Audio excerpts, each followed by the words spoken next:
Assalamualaikum warahmatullahi wabarakatuh. Salam jumpa kembali Bapak Ibu.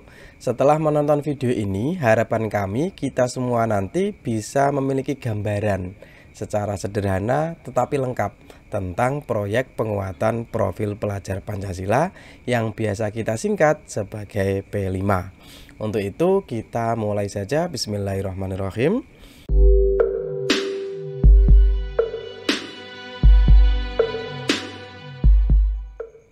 Yang pertama, apa toh itu P5? Nah, proyek penguatan profil pelajar Pancasila adalah sebuah pendekatan pembelajaran melalui proyek. Karena ini sebuah proyek, tentu saja harus diawali dengan sebuah permasalahan. Kemudian nanti siswa menyampaikan gagasan, ide bagaimana menyelesaikan permasalahan tersebut. Nah, dari situ nanti tentu ada perencanaan, ada modulnya untuk sebagai panduan, kemudian nanti juga ada laporannya.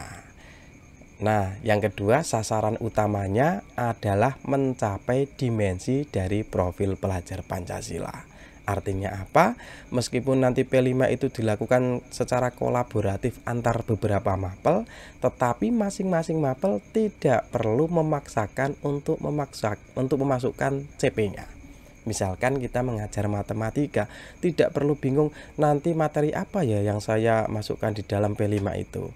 Tidak perlu dipaksakan. Kalau misalkan ada yang masuk ya bagus, kalau misalkan tidak ada tidak perlu dipaksakan, karena fokus utamanya, sasaran utamanya adalah dimensi dari profil pelajar Pancasila, di mana dimensinya sudah kami sampaikan kemarin. Bapak Ibu nanti bisa mencari di channel ini tentang dimensi dari profil pelajar Pancasila. Dari sini kita juga semakin yakin bahwasanya kurikulum Merdeka nanti fokus utamanya itu bukan hanya sekedar hafalan, bagaimana siswa-siswa itu hafal banyak pelajaran, bukan, tetapi bagaimana siswa-siswi itu nanti memiliki karakter-karakter sesuai dengan profil pelajar Pancasila, di mana kami kemarin sudah sampaikan juga P3 ini, profil pelajar Pancasila ini erat kaitannya dengan kompetensi abad 21, yaitu karakter-karakter yang dibutuhkan anak-anak untuk menghadapi era industri 4.0.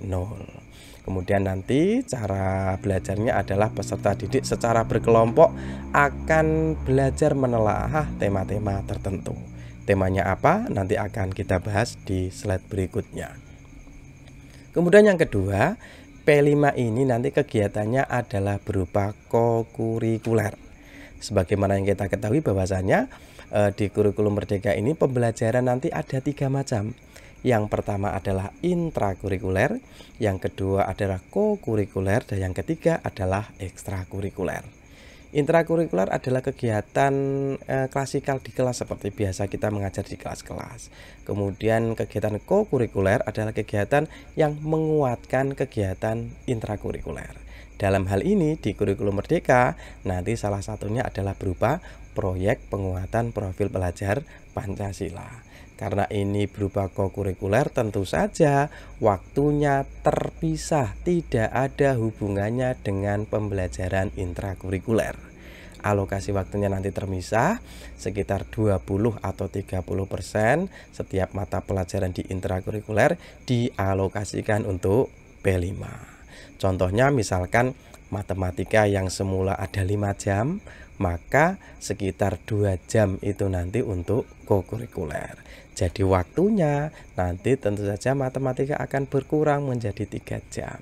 Tetapi menurut Pak Yogi kemarin di workshop yang kami ikuti, beban mengajar guru tetap dihitung 5, karena nanti akan menjadi fasilitator di kegiatan proyek ini. Kita lanjutkan yang ketiga, tahapan kegiatan. Nah, video ini bisa Bapak Ibu pause, nanti bisa dibaca, inilah kegiatannya. Kegiatan ini nanti sudah kami sampaikan di video yang lain, nanti Bapak Ibu bisa lihat.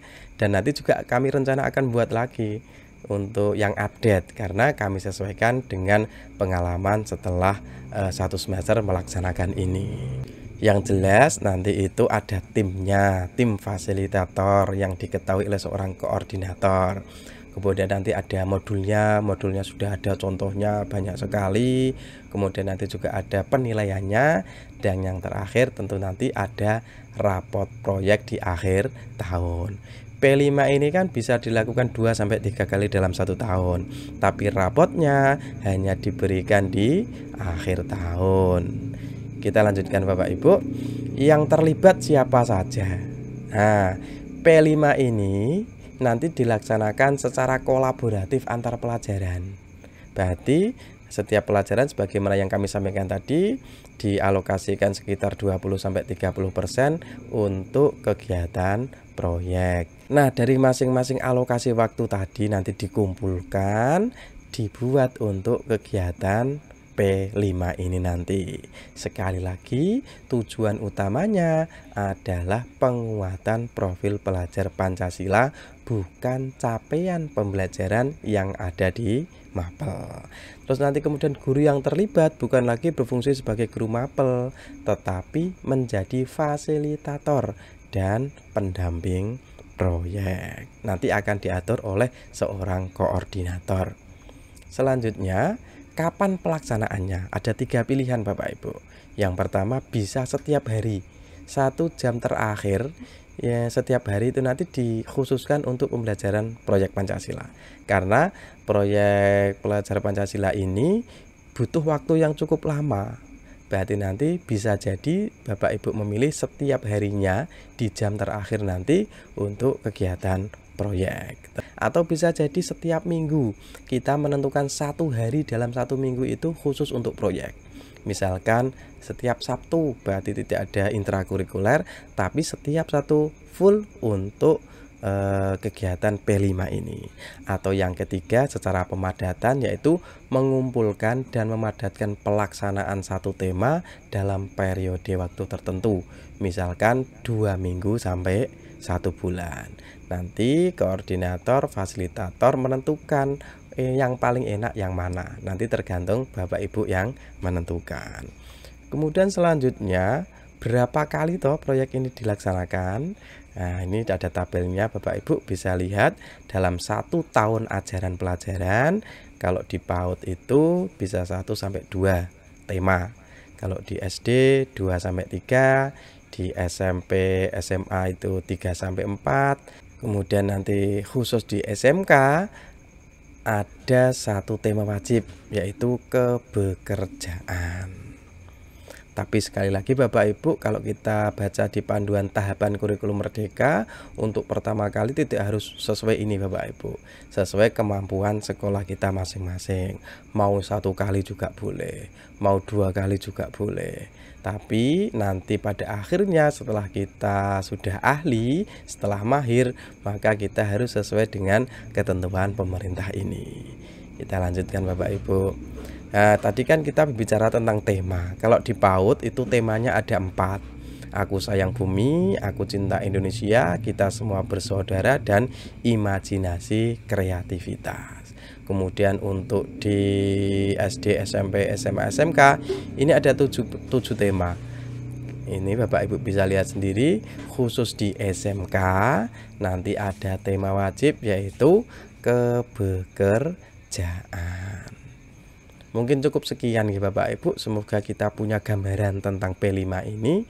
Jangan lupa di like Bapak Ibu, di subscribe. Assalamualaikum warahmatullahi wabarakatuh.